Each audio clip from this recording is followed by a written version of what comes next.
Okay, what is going on, everybody? This is your boy Juggernaut 097, bringing you guys another episode of Juggernaut Retro Reviews. And for the month of November, I'm going back and watching the Thanksgiving tradition known as Survivor Series. And my last Juggernaut retro review I did was Survivor Series 1987. So I thought it'd be right to do the review for Survivor Series 1988, which I think this is like episode number 13 now or something like that. And if you guys want to check out all my other Juggernaut retro reviews, you guys can go. I have a playlist made for that, so you guys can go check those out. But I'm going to try to make this review really quick for you guys.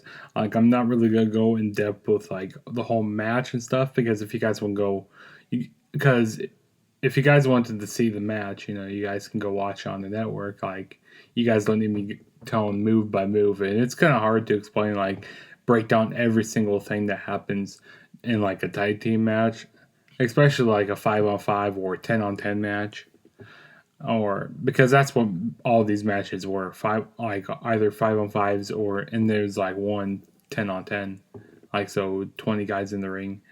But enough wasting time. Let's go ahead and get started with this review. So this show was held on November 24th, 1988. And like I said in my last Survivor Series review, that they held these shows on Thanksgiving night, which was actually pretty cool. I mean, you have people who love football, but you also have people who like wrestling. Like, people can actually watch wrestling wrestling pay-per-view on Thanksgiving. So you had two different things going on.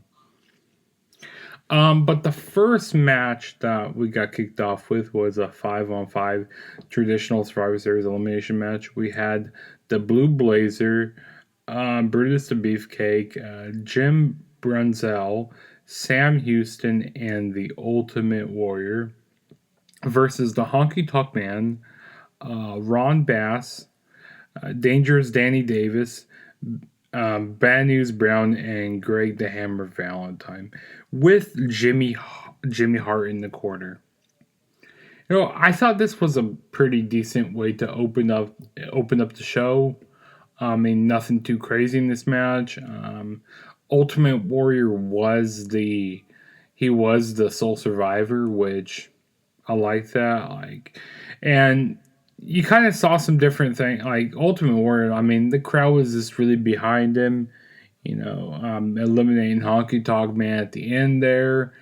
I mean, yes, Ultimate Warrior, say what you want to say about him, how he isn't the greatest wrestler of all times, he doesn't have the best in-ring skill, but he is, back in the day, he was really over, and so I think this is really when they started, strapping him to the moon, when he won the Intercontinental title off the Honky Tonk Man a few months later. So I really think this match really helped him out, and the crowd was just really getting into it. So I mean, I thought this was a fun match. I mean, nothing too crazy. This match got about 17 minutes and 50 seconds. I mean, nothing. I don't remember much from it. I just remember that Ultimate Warrior, he was kind of the main standout. Ultimate Warrior and Honky Tonk Man, because those were the two leaders of the team. Those were leaders of each team. I mean, we also had, Bad News Brown. He kind of, like, we saw people, do walkout matches and stuff. Like Bad News Brown, he walked out of the match because, he doesn't get along with her. He didn't get along with his teammates that much. And I don't know, it was pretty fun for what it was, though. I mean, there were some people I really didn't care about in this match, like Danny Davis or like Ron Bass, but I mean, it was all right for what it was, though. And then the next match we had was, like, so the previous year they had a 10-on-10 Survivor Series tag team match, and then they have the same thing again this year. But this year, so this is how this works. So You had 10 teams of 2 on there. So you had the Powers of Pain, the Barbarian, and Warlord. You had the Rockers, Marty Jannetty and Shawn Michaels. You had the British Bulldogs, David Boy Smith and Dynamite Kid. You also had the Hart Foundation, Bret Hart and Jimmy Hart, and the Young Stallions, Jim Powers and Paul Roma, going up against Demolition, Axe and Smash, the Brain Busters, Arn Anderson and Tully Blanchard, the Bolsheviks, Boris and Nikolai Volkov, the Fabulous Rougeaus, Jacques Rougeau and Raymond Rougeau, and you also had the Conquistadors, Dos and Uno, and also Bobby Heenan, Mr. Fuji, and Slick and Jimmy Hart. Like this, the '80s was the time of managers back in the day, which I said that in previous Juggernaut retro reviews. I said that previous because they managed everybody. This was like the time of managers back in the day. But this match got a lot of time, got 42 minutes, and the team of like the Powers of Pain, they won this match, which, like I said, the reason why I kind of liked this match a little better than last year's match is because I kind of knew I knew more people in this match, so that's why I kind of enjoyed this. And one of my favorite wrestlers was in this match, Shawn Michaels. He's my favorite wrestler of all times. If you guys do not know that, now you do. Also seeing Bret Hart in this match, the Hart Foundation, which I think they were in the 87 match, if I'm not mistaken. Maybe I might be wrong. And also, you had Tully Blanchard and Arn Anderson. So you had some pretty good tag teams in here. And this match got a lot of time, like I said. And I like some stuff that broke down this match. I even liked seeing after when it was the Rockers got eliminated, they started brawling with the Brainbusters. Like they brawled all the way backstage. That was pretty cool. And I like how they just didn't go like elimination, pin, really quick. I like that because I hate when they do eliminations really quick. They kind of let it settle in, set in, and like let the elimination set in, which I like that. I like that a lot. But at the end of the match, we saw it was Mr. Fuji. He turned on his, who was he? He was behind the he was the manager of Demolition, Axe and Smash, which he turned on him. Yeah, because he lowered down the middle rope, and I can't remember who it was. It was either Axe or Smash, and one of them fell out of the ring, and one of them kind of attacked. No. It was Mr. Fuji attacked Smash or something. I can't remember exactly. Mr. Fuji attacked him, and he sided with who was it? He sided with the Powers of Pain, the Barbarian and the Warlord. So kind of they did like a double turn here. So turn Demolition Axe face, basically. But the winners of the match were the Powers of Pain team, which I'm not going to announce everybody. So those were the sole survivors of this match here. When Mr. Fuji turned on Axe and Smash. So yeah, I mean it was pretty fun. Probably the best match in night in my opinion. And there's only 4 matches on this card, but it was pretty fun though. I enjoyed it for what it was. But one thing I have a gripe about is having a 10-on-10 match. Having 20 guys stand on the ring apron, which kind of gives me a little anxiety because like having too many people in the ring, like you lose focus on what's happening, which that was kind of happening here. But And also how someone could just come in and break up the pin really easy. Like I wasn't the biggest fan of these 10-on-10 matches, but I mean it was all right here. I think this is the last year they did that. But the next match we had was a 5-on-5 Survivor Series traditional elimination match. So we had Team Andre the Giant. We had Andre the Giant, Dino Bravo, Mr. Perfect, Rick Rude, and Harley Race with Bobby Heenan going up against Jake Roberts, Jim Duggan, Ken Patera. No, yeah, Ken Patera, Scott Cassidy, which I didn't know who he was really, and Tito Santana. This was an alright match, nothing too crazy. The heels won this match. It was Team Andre that won the match. I was kind of surprised. Andre the Giant, he got eliminated by disqualification towards like the end of the match.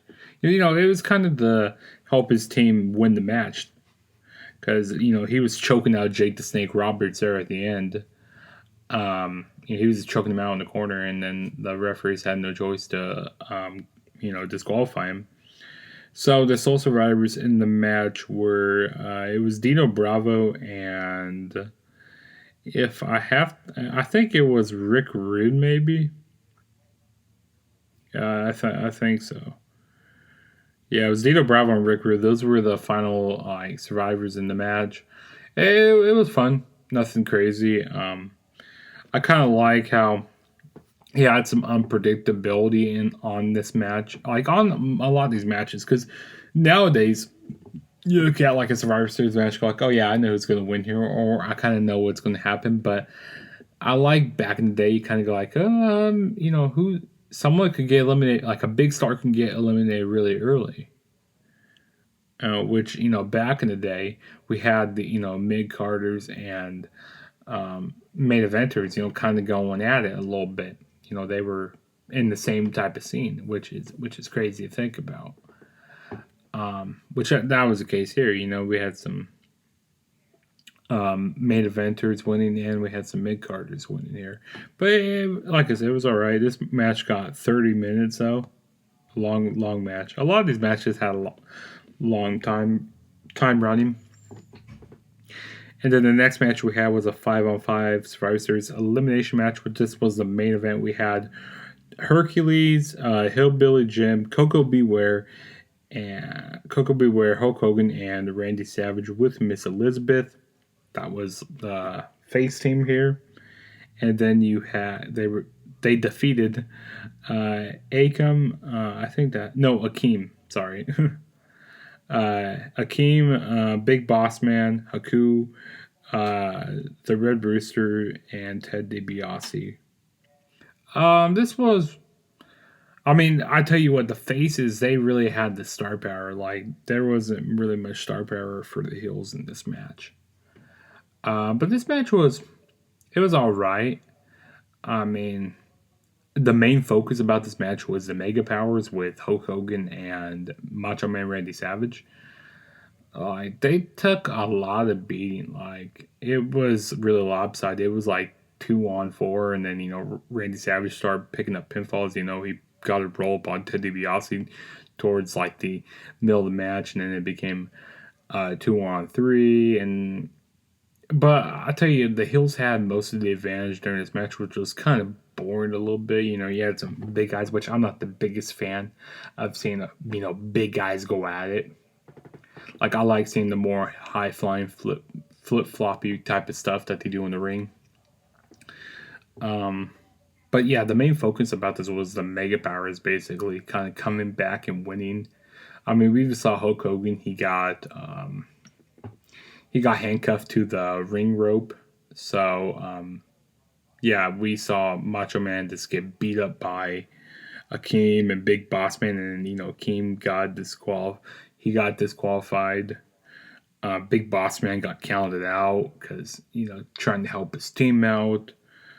But eventually Hulk Hogan would get released from the handcuffs, and they would end up winning the match. Hitting the big leg drop onto Haku for the 1, 2, 3, and then the Mega Bucks will win. I mean, the Mega Powers will win the match. So, I mean, it was fun. Like I said, the main focus about this match was Hulk Hogan and Randy Savage because that would kind of plant the seeds for their upcoming their match. Get ready for WrestleMania because you saw Miss Elizabeth kind of raising the hand of Hulk Hogan after the match, and Randy Savage kind of gives him a dirty look, like, "What, you trying to take my girl here?" How a friend would look at you weird, like, "Why are you trying to talk to my girl, man?" Which that was the thing here. So kind of planting the seeds a little bit, which you know this whole show was kind of doing that. You had some storyline progression. I mean, you had some character development here, like with Ultimate Warrior in that first match. You had a switch of the two teams. You had the Mr. Fuji, become managers. A double flip. So that was cool here. You had storyline progression with heels. Pushing Andre the Giant more. So yeah, I mean, it was a good show. But I think that 87 was still a better show in my opinion. I just enjoyed that main event a lot better. I just felt like this one was just way too lopsided. And yeah, this one was just way too lopsided. But yeah, that was my Survivor Series 1988 review. So if you guys enjoyed, please hit that subscribe button and leave a comment. Tell me what you guys thought. Hit that like button.